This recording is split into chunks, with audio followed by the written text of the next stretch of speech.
Assalamualaikum warahmatullahi wabarakatuh. Alhamdulillahirabbil alamin. Wassalatu wassalamu ala asrofil anbiya'i wal mursalin wa ala alihi wa ashabihi ajmain. Amma ba'du. Perkenalkan, nama saya Haur Nabila. Saya dari Prodi PGMI semester 4. Di sini saya ingin menjelaskan sedikit tentang kalimat efektif. Apa sih kalimat efektif itu? Nah, kalimat efektif adalah kalimat yang menyampaikan pesan, gagasan, ide, dan pendapat penulis secara tepat, sehingga bisa dipahami dengan baik oleh pembaca. Nah, kalimat efektif disusun berdasarkan kaidah yang berlaku. Misalnya nih, PUB, yaitu Pedoman Umum Ejaan Bahasa Indonesia. Tentunya kalimat tersebut akan lebih mudah dipahami, sebab kalimat efektif memiliki struktur kata yang tepat, pemilihan kata yang sesuai, dan ejaan yang benar. Suatu kalimat dapat dikatakan efektif jika penerima pesan dapat menyampaikan kembali gagasan, pesan, perasaan, atau pemberitahuan sebagaimana yang dimaksud si pemberi pesan. Nah, jenis kalimat efektif juga terdiri dari subjek, predikat, objek, dan keterangan, atau disebut sebagai SPOK.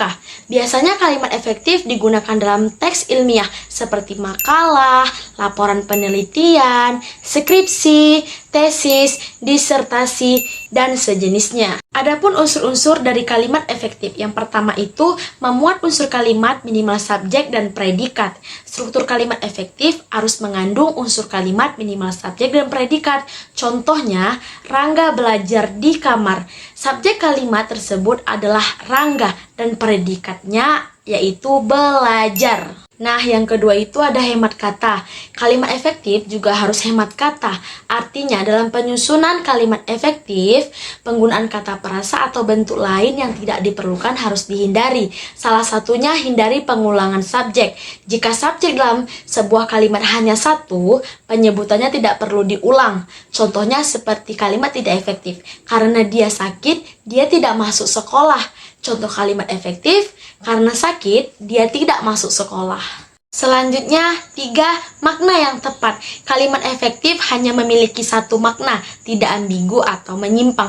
Oleh sebab itu, perlu diperhatikan penggunaan kata atau diksinya. Contohnya, mahasiswa perguruan tinggi yang terkenal itu menerima hadiah. Kalimat tersebut membuat pembaca menjadi bingung. Siapa yang terkenal, mahasiswanya atau perguruan tingginya?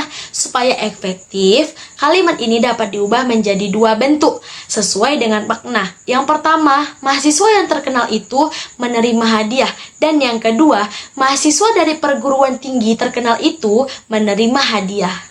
Nah, yang keempat itu kelogisan bahasa. Kalimat efektif harus memiliki kelogisan bahasa. Artinya, ide pada kalimat efektif tersebut dapat diterima oleh akal dan penulisannya sesuai dengan ejaan yang berlaku. Contohnya, waktu dan tempat kami persilakan. Kalimat tersebut tidak efektif sebab makna yang terkandung tidak logis. Apakah waktu dan tempat itu bisa dipersilakan? Seharusnya kalimat tersebut diubah menjadi untuk Bapak atau Ibu kami persilakan. Yang terakhir, menggunakan ejaan dan kaidah kebahasaan yang baku. Penulisan kalimat efektif bahasa Indonesia mengacu pada Pedoman Umum Ejaan Bahasa Indonesia atau PUB atau Kamus Besar Bahasa Indonesia. Contohnya, ibuku memperjuangkan karirnya dengan baik. Jika mengacu pada PUB, kalimat tersebut termasuk kalimat tidak efektif. Karena kata karir tidak sesuai dengan ejaan yang benar. Seharusnya ditulis dengan karir. Dan itu saja yang dapat saya sampaikan. Semoga apa yang saya sampaikan dapat bermanfaat untuk kalian semua.